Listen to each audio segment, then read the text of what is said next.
ஆளுமைமிக்க அரசியல்வாதியாக pure politics பயிற்சி பட்டறை நேரடி இணைய வழி வகுப்புகள் உங்கள் சீட்டிற்கு முந்துங்கள் 7338242242.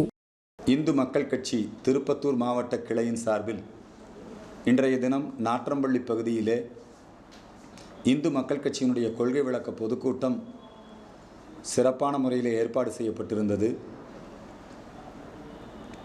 15 தினங்களுக்கு முன்பாகவே அதற்குரிய விண்ணப்பமெல்லாம் கொடுத்து அனைத்து வித ஏற்பாடுகளும் நாம் செய்து வந்தோம்.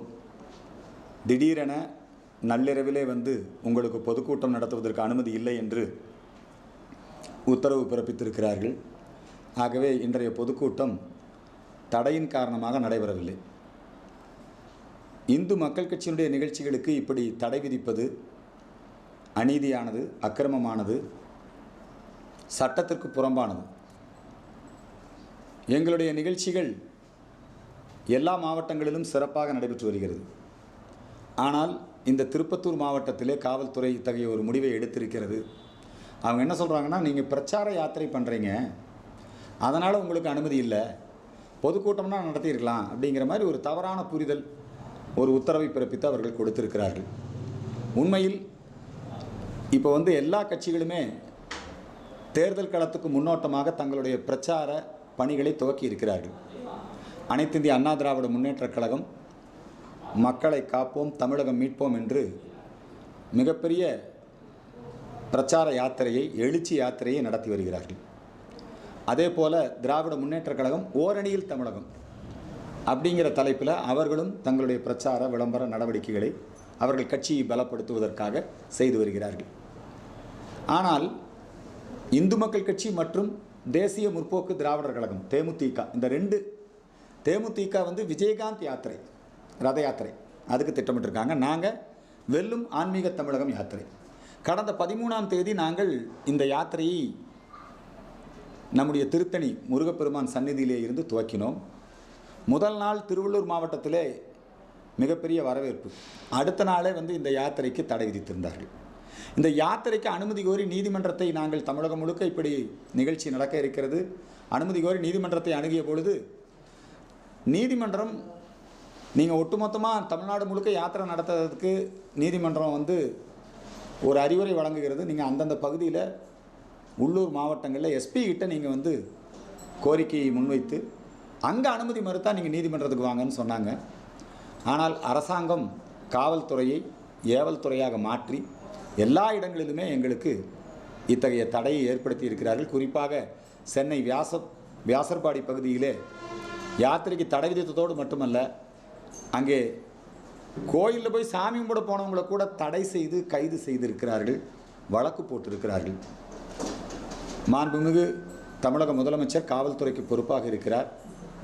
காவல்துறையிலே எதிர்க்கட்சிகளுக்கு இத்தகைய அநீதி இழைக்கப்படுகிறது, மாற்று கருத்துள்ளவர்களுக்கு இத்தகைய அநீதி, ஜனநாயக உரிமைகள் பறிக்கப்படுகிறது. முழுக்க முழுக்க ஆளுங்கட்சி மற்றும் அதனுடைய கூட்டணி கட்சிகளுக்கு மட்டும்தான் நிகழ்ச்சி நடத்துவதற்கு அனுமதி என்கிற கொள்கையின் அடிப்படையிலே அவர்கள் செயல்பட்டு கொண்டிருக்கிறார்கள். அரசாங்கத்தை விமர்சிக்கின்றவர்கள் அல்லது கோரிக்கைகளை முன்வைப்பவர்கள், இவர்கள் மீதெல்லாம் வழக்கு போட்டு சிறையில் தள்ளுவது, நிகழ்ச்சிகளுக்கு தடை விதிப்பது, இது ஜனநாயக விரோத போக்கு. இந்த நாற்றம்பள்ளி பகுதியில் மீண்டும் பொதுக்கூட்டம் நடைபெறும். நீதிமன்றத்தை அணுகி நாங்கள் இந்த நிகழ்ச்சியை நடத்த இருக்கிறோம். இப்போ தமிழ்நாடு முழுக்க, ஏன் இந்தியா முழுக்க வாக்காளர் பட்டியல் முறைகேடு, அது தொடர்பான விவாதங்கள் பீகார் மாநிலத்தில் 60 லட்சம் வாக்காளர்கள் அல்லது 30 லட்சம் வாக்காளர்கள் ஊடுருவல்காரர்கள் வாக்காளர்களாக இருக்கிறார்கள். எனவே தேர்தல் கமிஷன் அவர்களை நீக்குவதற்கான முயற்சிகளை, சட்டவிரோத குடியேறிகள் வாக்காளர்களாக இருப்பதை நீக்க வேண்டும். தேர்தல் கமிஷனுடைய நடவடிக்கை மேலே திமுக விமர்சனம் வைக்குது, எங்கள் ஐயா மு.க. ஸ்டாலின் விமர்சனம் வைக்கிறார். ஆனால் இங்கே என்ன நடக்குது? 3 வாக்காளர் பட்டியல் இருக்குது. உள்ளாட்சித்துறைக்கு தனி வாக்காளர் பட்டியல், சட்டமன்ற தேர்தலுக்கு தனி வாக்காளர் பட்டியல், நாடாளுமன்ற தேர்தலுக்கு தனி வாக்காளர் பட்டியல். கடந்த நாடாளுமன்ற தேர்தலிலே வாக்காளர் பட்டியலிலே பல்வேறு விதமான முறைகேடுகளை செய்து அண்ணாமலைக்கு யார் ஓட்டு போடுவாங்களோ, பிஜேபிக்கு யார் வாக்களிப்பாங்களோ அவர்களை வாக்காளர் பட்டியலிலே இருந்து நீக்குவது, இந்த சதியை வெற்றிகரமாக கோவை நாடாளுமன்ற தொகுதியிலே செய்தார்கள். அண்ணாமலை போட்டியிட்ட அந்த தொகுதியில் செஞ்சாங்க. 30,000 பேருக்கு மேலே வாக்காளர் பட்டியலில் பெயர் இல்லை, நீங்கள் ஓட்டு போட முடியாது, பெயர் இருந்தாலும் ஓட்டு போட முடியாது, வாக்காளர் அடையாள அட்டை வச்சிருந்தாலும் ஓட்டு போட முடியாது என்கிற சூழலை ஏற்படுத்தினார்கள். அண்ணாமலையை திட்டமிட்டு தோற்கடித்தார்கள். அதே மாதிரி தான் இப்போ இந்த ஓரணியில் தமிழகம்ங்கிற நிகழ்ச்சியை திமுக இந்த கண்ணோட்டத்தோடு தான் நடத்துகிறது. வீடு வீடாக போய் வாக்காளர் பட்டியல், வாக்காளர் அட்டை, ஆதார் அட்டை இதையெல்லாம் வாங்கி உங்களுக்கு நாங்கள் அரசு திட்டங்கள், உங்கள் வீட்டில் உங்கள் மாணவனுக்கு கல்வி உதவித்தொகை கொடுக்குறோம், உங்கள் மகளிருக்கு நான் 1000 ரூபா கொடுக்குறேன், இப்படி ஏதேனும் ஒரு வகையில் நீங்கள் உங்களுடைய வாக்காளர் அடையாள அட்டையை கொடுங்க. அது பிஜேபி வாக்காளர்களாக இருந்தால், அதிமுக வாக்காளர்களாக இருந்தால் அவர்களை அதிலே இருந்து நீக்குவதற்கான முயற்சிகளை இவங்க திமுக திட்டமிட்டு தன்னுடைய அதிகார பலம் அதை பயன்படுத்தி அவர்கள் செய்கிறார்கள். அவங்க அந்த ஓடிபி கேட்குறதுக்கு இப்போ நீதிமன்றம் தடை விதிச்சிருக்கு.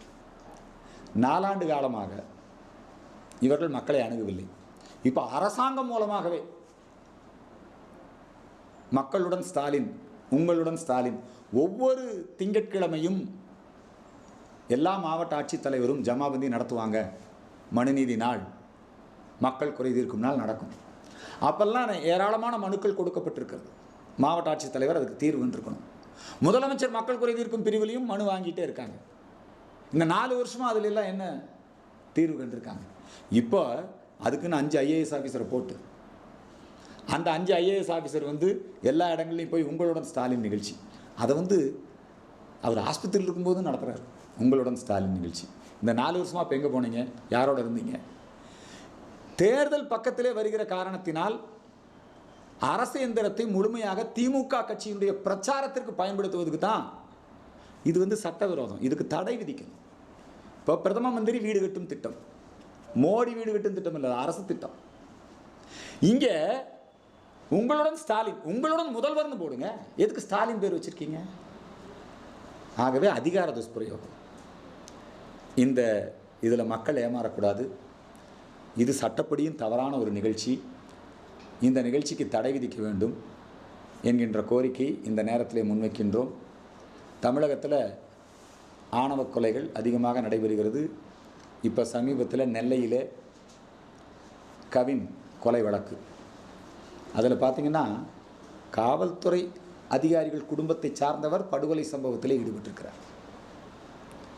இந்த ஜாதி மனோபாவம், ஆதிக்க மனோபாவம், இந்த திராவிட கொள்கைகளால் தான் ஜாதி பார்த்து ஓட்டுறது, ஜாதி பார்த்து வேட்பாளர் நிறுத்துறது, ஜாதி பார்த்து பதவி கொடுக்கறது, இப்படி இந்த ஜாதி அப்படிங்கிற அந்த சாதி வெறி அது ஒரு சமுதாய அமைப்பாக இருந்ததை அரசியலுக்காக இவங்க சுயநலத்துக்காக பயன்படுத்தி, கலாச்சார பண்பாட்டு தளத்தில் இருக்க வேண்டிய விஷயம் அதை அரசியலுக்காக பயன்படுத்தி இன்னைக்கு இந்த ஆணவ கொலைகள் அதிகரித்திருப்பதற்கு இந்த திமுக இவங்க தான் காரணம். இப்போ சிபிசிஐடி விசாரணை வச்சுருக்கேங்கிறாங்க. ஆனால் குற்றவாளிகளை பாதுகாக்கக்கூடிய அரசு தான் இந்த அரசாக இருக்கிறது. எப்படி பாதுகாக்குது? கோயில் காவலாளி அஜித்குமார் கொலை வழக்கில் இன்னை வரைக்கும் அந்த நிகிதா மேலே நடவடிக்கை எடுக்கலை. இப்போ சிபிஐ விசாரணை மாதிரி அதுலேயும் இன்னும் நடவடிக்கை எடுக்கலை. அந்த நிகிதாவுக்கு போலீஸ் பாதுகாப்பு போடுறாங்க. போதைப்பொருள் கடத்தல் வழக்கு, அந்த வழக்கிலே சம்மந்தப்பட்டவர் திமுககாரர், அவரை கட்சி விட்டு நீக்கிறாங்க. ஆனாலும் அவரை பாதுகாக்க நினைக்கிறாங்க. செந்தில் பாலாஜி உலகத்துக்கே தெரியும், அரசு வேலைவாய்ப்பு வாங்கி தருவதாக மோசடி. யாரெல்லாம் இவர் மேலே புகார் கொடுத்தாங்களோ அந்த 2000 பேருக்கு மேலே அவங்க லஞ்சம் கொடுப்பது குற்றம்னு சொல்லி அவங்க மேலே வழக்கு போட்டு இப்போ இன்றைக்கி உச்சநீதிமன்றம் என்ன சொல்லுது? இந்த கேஸை நடத்துவீங்களா நடத்த மாட்டீங்களா? கண்டிக்குது உச்சநீதிமன்றம். செந்தில் பாலாஜி குற்றம் புரிந்திருக்கிறார், தண்டனை, அந்த தண்டனை பெற்ற குற்றவாளியை பாதுகாக்க நினைக்கிறது இந்த அரசு ஆதரவாக இருக்கிறது. பொன்முடி குற்றவாளி, நீதிமன்றத்திலே தீர்ப்பு. நீதிபதி கேட்குறாரு, ஏப்பா ஒரு சீனியர் அமைச்சர் இப்படி பேசலாமா? நாமோ பட்ட இதை கேவலப்படுத்தி பெண்களை அருவருக்கத்தக்க வகையில் பேசியிருக்கிறார். உடனே திமுக என்ன பண்ணிச்சு? கட்சி பொறுப்புலேருந்து நீக்கிடுச்சு. ஆனால் மினிஸ்டராக தொடர்றாரு. இப்போது காவல்துறை ஏன் பொன்முடி மேலே எஃப்ஐஆர் போடலை அப்படின்னு கேட்குறாங்க. தானாக முன் நீதிமன்றம் அந்த வழக்கை பதிவு செய்தது, எஃப்ஐஆர் போட சொல்லிச்சு. இப்போ எஃப்ஐஆர் போட்ட பிறகு காவல்துறை என்ன சொல்லுதுன்னா, பொன்முடி அந்த காலத்தில் பேசுனது தான் பேசினார், மனு தாக்கல் பண்ணியிருக்காங்க. அவர் பேசுனதுனால எந்த பிரச்சனையும் இல்லை, அதனால் இந்த வழக்கை நாங்கள் அப்படியே கைவிடலாங்கிற யோசனையில் இருக்கோம். இந்த தொனியில் இன்றைக்கி அவங்க காவல்துறை அப்போ குற்றவாளிகளை பாதுகாக்க நினைக்கிறாங்க. தப்பு பண்ணுறவங்கள பாதுகாக்க நினைக்கக்கூடிய ஒரு அரசாங்கமாக, அவன் பாலியல் குற்றவாளியாக இருந்தாலும், போதைப்பொருள் கடத்தலிலே சம்மந்தப்பட்டவனாக இருந்தாலும், லஞ்ச ஊழலிலே சம்மந்தப்பட்டவனாக இருந்தாலும், காரை ஏற்றி கொள்கிற வழக்கில் இப்போ திமுக பிரமுகருடைய பேரன் ஒருத்தன் இல்லைங்களா, ஆக்சிடென்ட் பண்ணி ஒரு ஆள் கொலை பண்ணிட்டார். இப்போ நேற்று தான் சரண்டர் ஆகியிருக்கார். இவர்களெல்லாம் காப்பாற்றக்கூடிய முயற்சியில் இருக்குது. மணல் கடத்துறவனை காப்பாற்றக்கூடிய முயற்சி, கனிம வள கொள்ளையனை காப்பாற்றக்கூடிய முயற்சி. இத்தகைய ஒரு அணுகுமுறையாக இந்த அரசாங்கம் இருக்கிறது. ஆகவே இந்த அரசாங்கம் இப்போ முதலமைச்சர் கோட்டைக்கு வர்றார். அவர் மருத்துவமனைக்கு போனார், இப்போ கோட்டைக்கு வர்றாரு. அவருடைய உடல்நலம் குணமாகி வந்திருக்கிறாரு.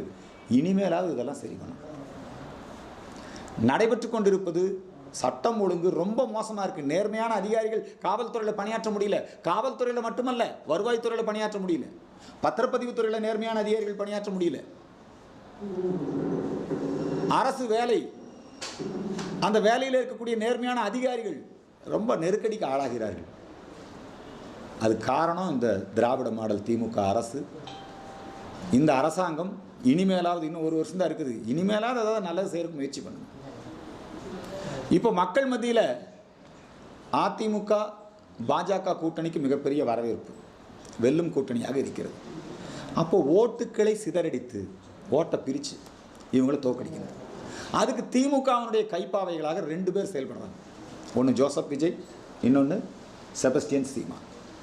எப்பொழுதுமே கிறிஸ்தவ மிஷனரிகள் ஒவ்வொரு தேர்தலிலும் அவங்க எல்லா கட்சிக்குள்ளும் ஊடுருவி யாருக்கு வாக்களிக்கணும், திமுகவுடைய எப்படி ஜெயிக்க வைக்கலாம் திமுகவை. இப்போ நீங்கள் பாருங்கள், நரேந்திர மோடி கொலை செய்ய சதித்திட்டம் தீட்டிய ஸ்டேன்ஸ் பாதிரியார், அவருக்கு சிலை திறப்பு விழா.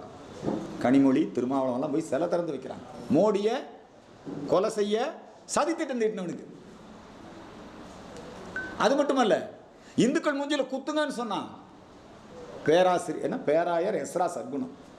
அந்த எஸ்ரா சர்க்குணத்துக்கு பேரை வால்டாக்ஸ் ரோட்டுக்கு வைக்கிறீங்க.